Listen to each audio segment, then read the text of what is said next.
अभी दोस्तों जंगल में एंटर किया मैंने। थोड़ा सा आज लेट हो गया। एक्चुअली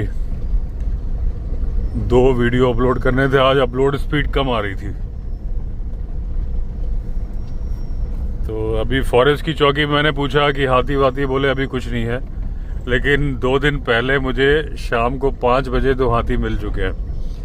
आज डैश कैम से मैंने वो फुटेज डाउनलोड कर ली। ऋषिकेश में बैठा हुआ था। अब उसको जूम करके देखूंगा। उसमें मम्मी भी थी। मैं बोल रहा हूँ मम्मी से कि मम्मी देखो हाथी। तो दूर नजर आए थे मुझे, हरिमोहन को दिख गए थे, मम्मी को नहीं दिखे थे। तो अब डैश कैम की फुटेज जूम होती है कि नहीं होती करके देखूंगा। मोबाइल में पड़ी है क्योंकि मैं लेट हो रहा था। तो जरूरी थोड़ी ना कि जो फॉरेस्ट की चौकी वाले बाहर बैठे हैं उन्हें अंदर कब हाथी निकल गया उन्हें क्या मालूम। रेगुलर मूवमेंट होगी या एलिफेंट डंग पड़ा हुआ मिलेगा तब उनके नॉलेज में आएगा। तो मूवमेंट शुरू हो गई है। अलर्ट रह के चलने की जरूरत है। अलर्ट में हूं। और अभी रिसेंटली हमारे एक गेस्ट को भी चिल्ला कैनाल पे हाथी मिला था जब वो इधर आ रहे थे, जिस दिन मैं दिल्ली से आया था। तो ये वो इलाका है जहां बहुत ज़्यादा अलर्ट रहने की ज़रूरत है। तो मुझे जो 2 हाथी मिले थे तो पूरे चांसेस है कि वो एक के पीछे एक थे तो हट रहा होगा, आगे निकल गया होगा और मैंने लास्ट वाले 2 हाथी देखे होंगे, ऐसा हो सकता है।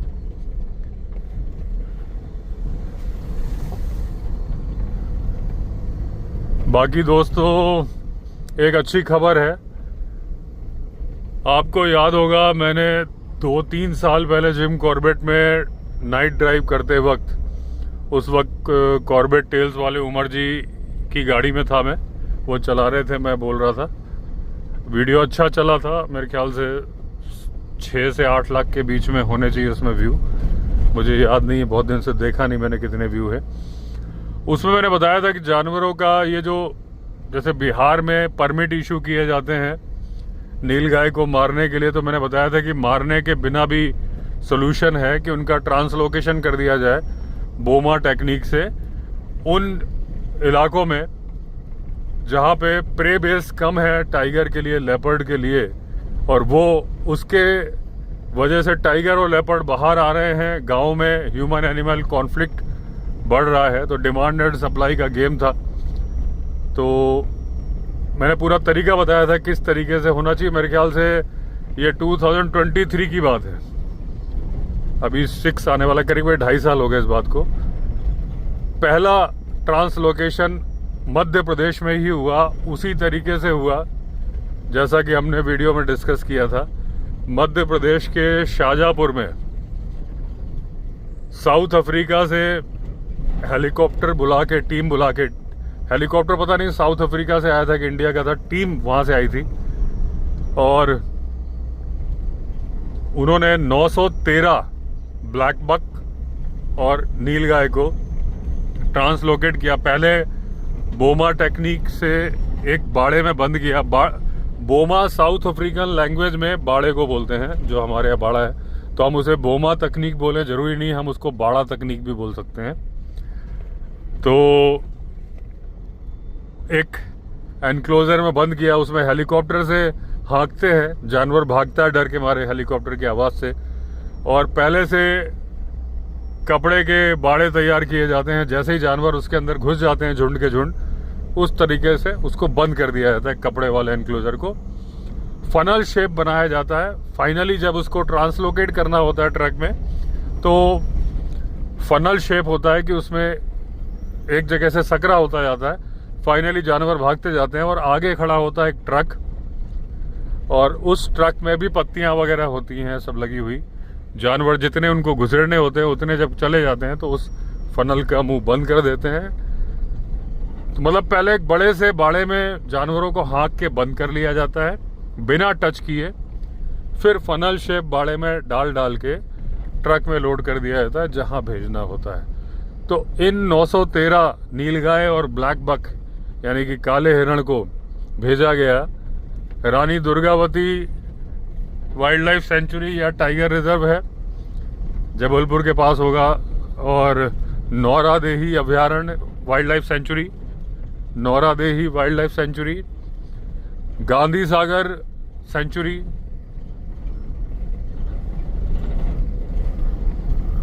तो इन सारों में मध्य प्रदेश में ही भेजा गया। और अभी यही टेक्निक शुरू की जाएगी मध्य प्रदेश के विदिशा में, जहां मैं बहुत साल रहा हूं, सागर में और एक दो जिलों में, और क्योंकि किसानों की फसल ये जानवर बर्बाद कर रहे थे, किसान भी परेशान थे, तो उनको गोली मारने की जगह उनको ट्रक में लोड करके, जिसमें कि बहुत ज़्यादा खर्चा नहीं आया, उनको भेज दिया गया उन टाइगर रिजर्व में जहां पर टाइगर और लेपर्ड के लिए प्रे बेस कम है। तो एक पंथ दो काज, आम के आम गुठलियों के दाम, कि एक तरफ तो ह्यूमन एनिमल कॉन्फ्लिक्ट की समस्या भी खत्म हो गई, कि जो जानवर आपकी फसलों को नुकसान पहुंचा रहे थे उन्हें वहां से हटा दिया गया। वो जानवर कार्निवोरस जो आपके मवेशियों को खा रहे थे और उनके चलते इंसान से उनका कॉन्फ्लिक्ट हो रहा था, कई बार इंसानों पे हमले हो जा रहे थे, उनके लिए पर्याप्त भोजन जंगल में ही उपलब्ध करा दिया गया। बढ़िया टेक्निक है। मुझे खुशी है कि मध्य प्रदेश से इसकी शुरुआत हुई। बिहार में भी यही करना चाहिए। हर साल परमिट इशू किए जाते हैं, हंटर्स को बुला के पता नहीं कितनी नीलगाय मारी जाती हैं। कुछ नहीं करना, बोमा टेक्निक या बाड़ा टेक्निक अपनानी है, ट्रक में लोड करना है, आपके टाइगर रिजर्व है उन टाइगर रिजर्व में छोड़ देना है उनको, सेम राज्य में। अगर दूसरे राज्य को डिमांड है तो वहां भी छोड़ सकते हैं, वरना अपने राज्य में ही एक जगह से दूसरी जगह ट्रांसफर कर दीजिए। जानवर की जान बच जाएगी। Survival of the fittest. जो योग्य जानवर होगा वो बचा रहेगा, जो कमजोर होगा वो भोजन बन जाएगा टाइगर, लेपर्ड या दूसरे कार्निवोरस एनिमल का। अच्छी टेक्निक है। और दूसरी बात, जब ये साउथ अफ्रीकन ऑफिशियल्स आके इस काम को अंजाम दे रहे थे तो भारत की टीम वहां पर सीख रही थी। कोई बहुत बड़ी सीखने वाली बात नहीं है। हेलीकॉप्टर को कम ऊंचाई पर उड़ाना है तो इसके लिए एक ट्रेंड पायलट होना चाहिए, उसे थोड़ा वाइल्ड लाइफ का नॉलेज होना चाहिए, सिखाया जाना चाहिए जानवर की मनोदशा के बारे में, कि जानवर किस तरफ से हाँकने पे किधर भागता है, कहीं ऐसा ना हो कि उल्टा ही भाग जाए। बस सिंपल है। और पायलट्स की अगर ट्रेनिंग दे दी जाएगी, और नीचे ग्राउंड स्टाफ तो इंडिया का ही था, तो बड़े आराम से हर राज्य में जहां फसलों को जानवर नुकसान पहुंचा रहे हैं उनको बाड़ा टेक्निक से पकड़ के वहीं के नेशनल पार्क में या टाइगर रिजर्व में ट्रांसलोकेट कर दिया जाएगा। तो दोस्तों, इस तरह के डिस्कशन करते रहना चाहिए। हो सकता है ये डिसीजन अपने आप लिया गया हो सकता है थोड़ा बहुत योगदान अपने वीडियो का भी हो, जिसमें डिस्कस हम लोगों ने सारी बातें की थी 2.5 साल में, क्योंकि वीडियो तो जगह जगह देखे जाते हैं। मुझे खबर किसी ने दी थी कि पर्यावरण एवं वन मंत्रालय में भी अपने वीडियो देखे जाते हैं। तो जब वीडियो देखे जाते हैं दोस्तों, तो जो कमेंट आप लिखते हो वो भी तो पढ़े जाते होंगे। अब जैसे कल मैंने एक वीडियो बनाया था कर्नाटका का जो सफारी बैन का डिसीजन था उसके बारे में, तो उसमें बहुत अच्छे अच्छे कमेंट आए। अभी तो वीडियो एक दिन ही हुआ है, तो 99% लोग सहमत हैं। 99 क्या 99.9%। एक आध है जो बोल रहे हैं कि देश में सारी जगह सफारी बंद कर दी जानी चाहिए। वो तो कोई भी कुछ भी बोलता है, उनको उसके बारे में जानकारी ही नहीं है, तो बोल देना तो आसान है। तो डिस्कशन अच्छी बात है। आप लोग जो कमेंट लिखते हो उससे बहुत अच्छे आइडियाज आते हैं। कई बार मुझे आते हैं, कई बार दूसरों को आते होंगे। तो उस वीडियो में हम ऑलरेडी डिस्कस कर चुके हैं, लेकिन फिर भी मैं बोलूं कि मेरी रिक्वेस्ट है कर्नाटका सरकार से कि ये वाली टेक्निक जो अभी हमने बताई, बाड़ा टेक्निक, ये करके उन जंगलों में जो इस तरह के बहुत सारे जानवर होंगे, नीलगाय वगैरह तो हर जगह होती हैं, जो फसलों को नुकसान पहुंचाते हैं, उन्हें पकड़ के उन जंगलों में छोड़ दीजिए जिन जंगलों की सफारी बंद की है, ये बोल के कि इंसानों की आवाजाही से जानवर जंगल से बाहर आ रहे हैं। बड़ी ही इम्प्रैक्टिकल बात है। आप खुद सोचिए कि इंसानों से बचने के लिए क्या जानवर इंसानों के नजदीक आएगा? जिससे बच रहा है उसके नजदीक क्यों आएगा? जिसे जंगल की जिप्सियों से प्रॉब्लम है वो इंसानी आबादी में क्यों आएगा?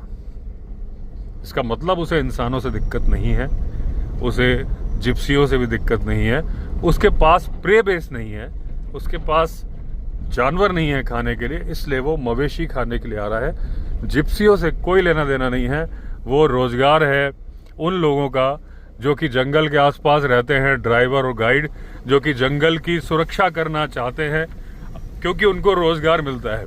अगर उनको रोजगार नहीं मिलेगा, उन्हीं में से कुछ पोचर्स बन जाएंगे जंगल के, क्योंकि उनको जानवरों से नफरत हो जाती है। फिर अभी मैं लद्दाख गया था, वहां पे गाइड से मैंने पूछा था कि स्नो लेपर्ड से लोग प्यार करते हैं कि नफरत करते हैं, तो उसने कहा था कि पहले लोग नफरत करते थे क्योंकि उनके मवेशी मारता था स्नो लेपर्ड, लेकिन अब क्योंकि टूरिज्म बढ़ गया है तो वहाँ के लोगों को स्नो लेपर्ड की वजह से फायदे नजर आ रहे हैं, क्योंकि स्नो लेपर्ड को देखने के लिए लोग आ रहे हैं। तो अब लोग स्नो लेपर्ड से प्यार करने लगे हैं, उनके मवेशी मारता भी है तो वो नाराज नहीं होते क्योंकि दूसरी तरफ से उनको पैसा मिल रहा है। हालांकि वहां पे रेवेन्यू का सिस्टम ये बताया, मुआवजे का, रेवेन्यू का नहीं, कंपनसेशन का, कि मार्केट वैल्यू का 50% मिलता है वहां पे। गाइड ने जो बताया था, अब गाइड की जानकारी पक्की है कि कच्ची है मुझे नहीं पता, तो मुझे थोड़ा सा लग रहा था कि उतनी ज्यादा जानकारी गाइड साहब को थी नहीं। तो मुझे नहीं लगता कि इंडिया के अंदर दो तरीके के नियम चल सकते हैं। मार्केट वैल्यू का हाफ देने का कोई तुक नहीं है, जिसकी भेड़ गई उसको तो पूरा पैसा मिलना चाहिए, ऐसा ही होगा मेरे ख्याल से। तो जब वहां पे नफरत बंद हो गई तो एक जगह सफारी हो रही है जंगल में, टाइगर से प्यार है गांव के लोगों को, किसी की राशन की दुकान चलती है, किसी की कोल्ड ड्रिंक की दुकान चलती है, होटल चलता है, रिजॉर्ट चलता है, ड्राइवर को सैलरी मिलती है, सब चाहते हैं कि भाई टाइगर बढ़े, हमारे यहाँ टूरिज्म फले फूले, हमें पैसे मिलेंगे। आप टूरिज्म बंद कर देंगे, फिर पहले भी बहुत सारे ऐसे लोग थे जो पोचर्स थे, आज वो सफारी गाइड या नेचरलिस्ट बन चुके हैं। तो ऐसा नहीं करना चाहिए। उम्मीद है कि ये बात सरकार तक पहुंचेगी और सरकार इस पे सुनवाई करेगी। दूसरा दोस्तों, आप लोग में से कई लोगों की रिक्वेस्ट आई थी कि आप थोड़ी चर्चा करो 7 लायन जिनको कि मारा जाने वाला है न्यूजीलैंड के कामो वाइल्ड लाइफ सेंचुरी में। तो दोस्तों बड़े सिंपल सी बात है, वहां पे क्या है कि वो वाइल्ड लाइफ सेंचुरी बंद हो गई है, उनके पास पैसे नहीं है। तो उन्होंने ये कहा है कि हम इनको खाना नहीं खिला सकते, जो इनकी डाइट है वो जो लायन है, 7 लायंस हैं, उनकी उम्र है 18 से 21 साल, जो कि वाइल्ड लाइफ में होती नहीं है। रियल वाइल्ड में लायन 15 से 16 साल जीता है, क्योंकि कैप्टिविटी में है तो उम्र बढ़ जाती है। तो 18 से 21 साल हो गई, तो उन्होंने कहा है कि हम खाना खिलाने में असमर्थ हैं, तो हमें इन्हें मारना पड़ेगा या फिर हमें चंदा दिया जाए। तो दोस्तों उनको मारा नहीं जाएगा, जैसा कि मुझे लग रहा है। ये अपनी समस्या बताने का एक तरीका है कि ताकि जनता तक पहुंचे ये बात। तो उन्होंने ये तरीका शायद अपनाया है कि लोगों के मन में, क्योंकि वैसे उनकी बात तक कहीं पहुंच नहीं रही थी, वैसे वो चंदा मांग रहे थे, कोई सुन नहीं रहा था। जब उन्होंने बताया कि हमको 7 लायन मारने पड़ेंगे तो पूरे विश्व में खबर पहुंच गई। शायद उनका यही पर्पस था। उनका मेन पर्पस है कि उनको डोनेशन मिल जाए, इतना पैसा मिल जाए कि वो उन लायंस को भोजन करा सके। उन्होंने ये भी बोला है कि आपको चंदा नहीं देना तो चंदा मत दीजिए, आप हमें जानवर दे दीजिए।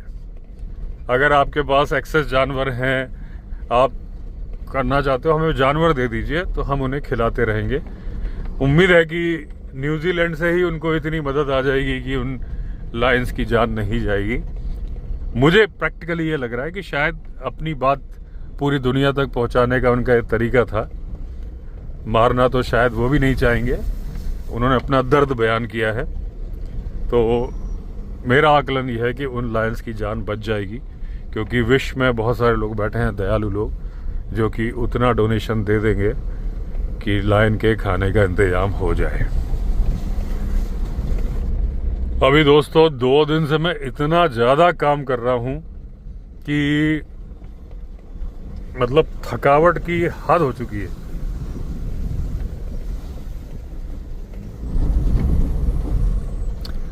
आप ये समझ लो कि मैं बताता हूँ मैंने क्या क्या किया है। मैंने कल सुबह एक पॉडकास्ट शूट किया, छोटा सा शॉर्ट वीडियो में। एक बड़ा पॉडकास्ट शूट किया, लेकिन क्योंकि छत पे बैठ के कर रहा था, धूप डायरेक्ट कैमरे पे आ रही थी, ओवर हीट हो गया, बंद हो गया, फाइल सेव ही नहीं हो पाई। आप सोचो 2-4 दिन से मेरे साथ ऐसे किस्से हो रहे। एक तो मैंने गलती से एक वीडियो डिलीट कर दिया था, वो दोबारा शूट किया था कल रात को, आज वो अपलोड करके आया हूँ। थोड़ी देर में अभी रिजॉर्ट पहुँच के चाय पीऊँगा, फिर उसको पब्लिश करूँगा। फिर मुझे ऋषिकेश जाना था, तो गाड़ी चलाते वक्त मैंने वीडियो शूट किया, ऋषिकेश में बैठे बैठे एडिट किया और उसको अपलोड किया। कल रात को वो पब्लिश हो चुका है। वही कर्नाटका वाइल्ड लाइफ सेंचुरी वाला वीडियो था। आज फिर कल रात को वापस आते वक्त मैंने एक नाइट ड्राइव का वीडियो शूट किया, जिसे आज सुबह उठते साथ मैंने एडिट किया। बड़ा वीडियो था 35 मिनट्स का, जो कि आज अभी मैंने बताया कि जिसको मैं पब्लिश करने वाला हूँ। उसके बाद मैंने स्टोरी शूट करी, 50 मिनट की स्टोरी है, जो कि आज मैं पब्लिश कर चुका हूँ। मतलब आप सोचिए, आज ही सुबह शूट करी, आज ही एडिट करी, आज ही पब्लिश कर दी 50 मिनट की स्टोरी। और 50 मिनट की स्टोरी शूट करने के लिए 70 मिनट लग जाते हैं। फिर एडिटिंग, क्योंकि आजकल मैं एडिटिंग खुद ही कर रहा हूँ। मैंने बताया कि भेजने में बहुत दिक्कत आ रही थी टीम के पास, तो मैं खुद ही एडिट कर ले रहा हूँ, क्योंकि उसके चलते स्टोरी आ ही नहीं रही थी। एक स्टोरी अभी पड़ी हुई है, जो कि बार बार भेजने की कोशिश कर रहा हूँ, टाइम नहीं मिल रहा एडिट करने का। तो मैं कई बार कोशिश करता हूँ, दिल्ली से भी भेजने की कोशिश की, वो जा ही नहीं रही है। फाइल ज़्यादा बड़ी हो गई, पता नहीं क्या चक्कर है, तो सीक्वेंस बिगड़ जाता है फिर। तो आप सोचो कि सुबह आज की दिनचर्या की है कि सुबह मैंने एक वीडियो एडिट किया, फिर 50 मिनट की स्टोरी शूट करी, एडिट करी, फिर 3 बजे ऋषिकेश आ गया था, तब से वहाँ पे अपलोड पे था। तो 3 बजे के बाद तो काम हुआ नहीं कुछ। वापसी में ये नाइट ड्राइव का वीडियो शूट कर रहा हूँ, ये भी कल सुबह एडिट कर दूंगा। तो सुबह से लेकर शाम तक लगातार काम कर रहा हूँ। और वही मम्मी थी, अभी मम्मी कल जाने वाली हैं, तो मम्मी से मैं डिस्कस कर रहा था कि अगर ये काम मैं अपना जो पहले काम करता था लैपटॉप पे बैठ के, अगर वो कर रहा होता, तो मम्मी बोलती यार तुम कितना काम कर रहे हो, थोड़ा आराम कर लो। मैंने कहा क्योंकि ये काम मैं लेट के एडिट कर रहा हूँ, फ़ोन पे करता हूँ, तो लेट के कर लेता हूँ एडिटिंग। ये एडवांटेज है मोबाइल से। शूटिंग करी वो देखी मम्मी ने, लेकिन मैंने कहा मम्मी तुमने एक बार भी नहीं बोला कि बहुत काम कर रहे हो। क्यों? क्योंकि ये वीडियो वाला काम है ना, एक काम नज़र नहीं आता। और मैंने कहा अगर मैं लैपटॉप पे बैठ के कर रहा होता ना अपना ऑफिस वाला काम जो पहले करता था, तो पक्का बोल देती कि आराम कर लो, आराम कर लो। या जैसे मेरे भैया का काम तो वैसा ही है, तो वो बड़े भैया काम कर रहा है, भैया काम कर रहा है, भैया को डिस्टर्ब मत करो। और मैंने कहा तुम मुझे बार बार टोक देती हो, क्योंकि अब मैं वीडियो एडिट करता हूँ तो ये काम नहीं है। तो हंस रही थी मम्मी। तो मैंने काम तो ये भी एक तरीका चेंज हो गया करने का। और एग्जर्शन से बहुत होता है, ऐसा नहीं है, क्योंकि जब आप वीडियो बनाते हो तो आपको, अब जैसे मैं अभी बोल रहा हूँ, रास्ते पर जो बोलता आया कोई, आप सोचो गाड़ी चलाते वक्त कोई कागज़ थोड़ी ना हाथ में हो सकता है। और आज तो मैं गाड़ी में अकेले ही हूँ, तो कोई कागज़ नहीं हो सकता। वो आप मन में सोच के बोल रहे हो, आपको इधर उधर हाथी का भी देखना है, बोलना है। चलो इसमें बोलते वक्त तो कोई दिक्कत नहीं है, लेकिन जब आप एडिट करते हो तो स्ट्रेस होता है आँखों पे। कई बार आँख बंद करके लेट जाना पड़ता है, आँखों में इतना दर्द होने लगता है, बोलते बोलते गला दुख जाता है, जैसे कि अभी मेरा दुख रहा है। तो ये काम भी जो यूट्यूबर्स का काम है, ये भी काम है। तो मतलब बीच में क्या है, काफ़ी मेरे ट्रैवलिंग हो गई, सब लोग बोल रहे थे वीडियो नहीं आ रहे, वीडियो नहीं आ रहे। तो अब मैंने वो रूटीन वापस ला दिया है। कोशिश तो मैं करूँगा कि मैं, अभी मुझे कई बार ऑफ़र आ रहे थे इधर उधर से, जिम कॉर्बेट से, कई रिजॉर्ट से ऑफ़र थे, कई मेरे दोस्तों के ऑफ़र थे कि आ जाओ, लेकिन मैंने कहा यार एक बार घूमने निकलता हूँ तो वो टेम्पो टूट जाता है काम करने का। जंगली रिजॉर्ट मेरा बढ़िया ऑफिस है, यहाँ आते ही मैं वर्क मोड में आ जाता हूँ। तो लगातार सुबह से शाम तक मैं काम कर रहा हूँ, उम्मीद तो है करता रहूँगा। और स्टोरी चैनल पे तो अब बैक टू बैक स्टोरी आ रही हैं, वीडियो चैनल पे भी वीडियो आ रहे हैं, तो आप लोग की शिकायत दूर हो जाएगी। तो चलिए दोस्तों, एंड करता हूँ वीडियो को। अगर आपने चैनल सब्सक्राइब नहीं किया तो चैनल सब्सक्राइब कर लीजिए। फिर मिलते हैं, तब तक के लिए all the best. Vande Mataram.